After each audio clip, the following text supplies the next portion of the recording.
E20 आज पूरे देश भर में चर्चा हो रही है E20 की। आखिर है क्या? अगर आपने पिछले कुछ महीनों में पेट्रोल भरवाया है तो बहुत संभव है कि आपकी गाड़ी में E20 पेट्रोल ही डाला गया हो। आज चर्चा इसी पर करेंगे कि आखिर E20 है क्या, कैसे ये गाड़ियों को इम्पैक्ट कर रही है। अब इसी E20 पेट्रोल को लेकर देश का पहला और बड़ा कानूनी फैसला भी आया, और फैसला आया है छत्तीसगढ़ की राजधानी रायपुर से। नमस्कार, मैं हूं आपके साथ छाया चौधरी। एक्सप्लेनर वीडियो में स्वागत है आप सभी का।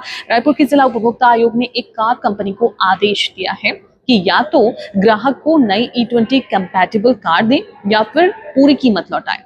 कंपनी ने इस फैसले को चुनौती देने की बात कही है। अब देखिए, E20 ये मामला सुर्खियों में है, गाड़ियों को इम्पैक्ट करने की बात सामने आ रही है।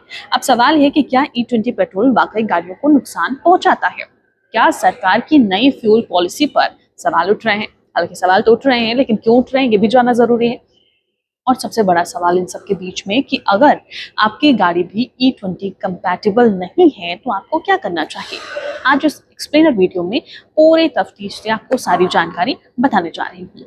तो देखिए, सबसे पहला सवाल कि आखिर मामला है क्या। रायपुर की बात कर लेते हैं कि सबसे बड़ा फैसला की राय क्या है, वो सबसे पहले जान लीजिए। पूरा विवाद शुरू हुआ छत्तीसगढ़ के एक कार मालिक से। उन्होंने जून 2024 में एक नई ग्रैंड विटारा स्ट्रॉन्ग हाइब्रिड खरीदी। कुछ समय बाद उन्होंने शिकायत की कि E20 पेट्रोल इस्तेमाल करने के बाद उनकी गाड़ी में बार बार इंजन और परफॉर्मेंस की समस्या आने लगी है। कई बार सर्विस सेंटर जाना पड़ा, लेकिन समस्या खत्म नहीं हुई।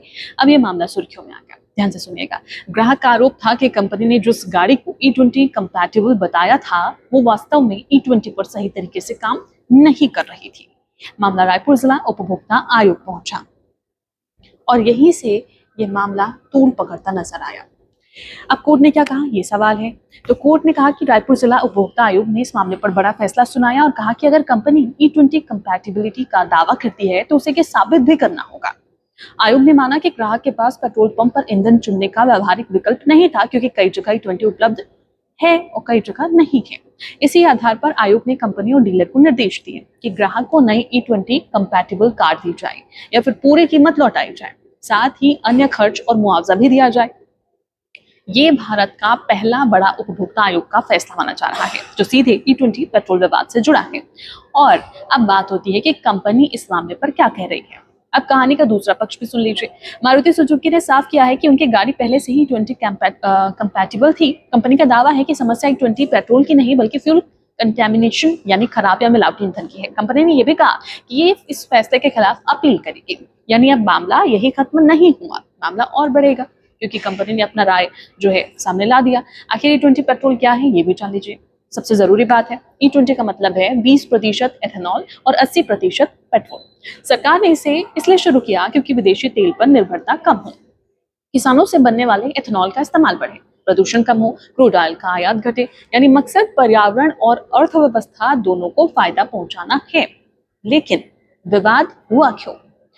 विवाद यहाँ से शुरू होता है कि हर गाड़ी E20 के लिए डिजाइन नहीं हुई है। पुराने मॉडल्स में rubber pipe, fuel line, engine tuning, injector E20 के लंबे इस्तेमाल से प्रभावित हो सकते हैं। कुछ लोगों ने शिकायत की कि माइलेज कम हुआ, इंजन नॉकिंग हुई, स्टार्टिंग में दिक्कत आई, पिकअप कम हुआ। हालांकि सभी मामलों में इसका वैज्ञानिक कारण एक जैसा नहीं पाया गया। अब आपके मन में सवाल ये होगा कि सरकार की क्या कह रही है, सरकार का पक्ष क्या है। केंद्र सरकार लगातार कह रही है कि E20 पूरी तरह सुरक्षित है। सड़क परिवहन मंत्री नितिन गडकरी का कहना है कि E20 से इंजन को नुकसान नहीं होता। उन्होंने ये जरूर माना कि एथेनॉल की ऊर्जा क्षमता कम होने के कारण माइलेज में हल्की कमी महसूस हो सकती है। यानी सरकार का स्टैंड साफ है, E20 सुरक्षित है। लेकिन उपभोक्ताओं की शिकायतें भी लगातार सामने आ रही हैं। अब सवाल ये कि इस फैसले का असर सबसे बड़ा क्या है, इस फैसले का असर कैसे पड़ेगा, देश भर में क्या असर होगा। संभव है, क्योंकि अगर किसी ग्राहक के पास पर्याप्त तकनीकी सबूत है तो वो भी उपभोक्ता आयोग का दरवाजा खटखटा सकता है। ऑटोमोबाइल कंपनियों पर भी दबाव बढ़ेगा। E20 कंपैटिबिलिटी के दावे पूरी तरह से स्पष्ट हों, ग्राहकों को सही जानकारी दी जाए, सर्विस रिकॉर्ड पारदर्शी रखा जाए। ये तमाम तरह के जो एंगल हैं वो इस मामले में सामने आते हैं। अगर आपकी गाड़ी पुरानी है तो फिर आप क्या करना चाहिए, आपको ये जान लीजिए। 2023 से अगर पहले की है तो सबसे पहले अपनी गाड़ी की ओनर मैनुअल देखें। कंपनी की वेबसाइट या डीलर से पूछें कि आपकी कार E20 कंपैटिबल है या नहीं। अगर कंपनी ने मना किया तो सलाह का पालन करें। अगर E20 इस्तेमाल के बाद लगातार समस्या आ रही है तो सर्विस रिकॉर्ड और बिल सुरक्षित आपको रखना चाहिए। रायपुर का यह फैसला सिर्फ एक ग्राहक की जीत नहीं बल्कि भारत की नई फ्यूल पॉलिसी पर शुरू हुई एक बड़ी बहस का हिस्सा बन चुका है। एक तरफ सरकार कह रही है कि E20 भविष्य का ईंधन है, तो दूसरी तरफ कुछ उपभोक्ता सवाल उठा रहे हैं कि क्या बदलाव की रफ्तार तकनीक से ज्यादा तेज रही। अब निकाहें ऊपरी अदालतों पर होंगी, क्योंकि अगर के फैसला बरकरार रहता है तो आने वाले समय में E20 से जुड़े कई और मामले अदालत तक पहुंच सकते हैं। तो आपका क्या मानना है? कुल मिलाकर रायपुर उपभोक्ता आयोग का ये फैसला सिर्फ एक कार या फिर एक ग्राहक तक सीमित नहीं, ये फैसला उस बदलाव पर सवाल खड़ा करता है जो देश में तेजी से लागू किया जा रहा है।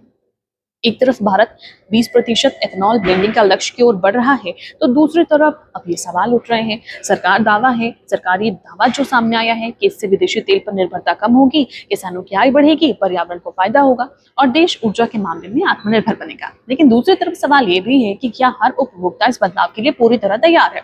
क्या देश की सभी गाड़ियां वास्तव में E20 के लिए सक्षम है? अगर किसी ग्राहक को नुकसान होता है तो उसकी जिम्मेदारी किसकी होगी? कार निर्माता की, ईंधन कंपनियों की या फिर सिस्टम की? रायपुर का यह फैसला इन सवालों को और मजबूत करता है। भले ही कंपनी ने इस फैसले को चुनौती देने की बात कही, अंतिम फैसला अभी बाकी हो, लेकिन इतना तय है कि ऑटोमोबाइल कंपनियों को अपने दावों के प्रति और ज्यादा जवाबदेह होना पड़ेगा।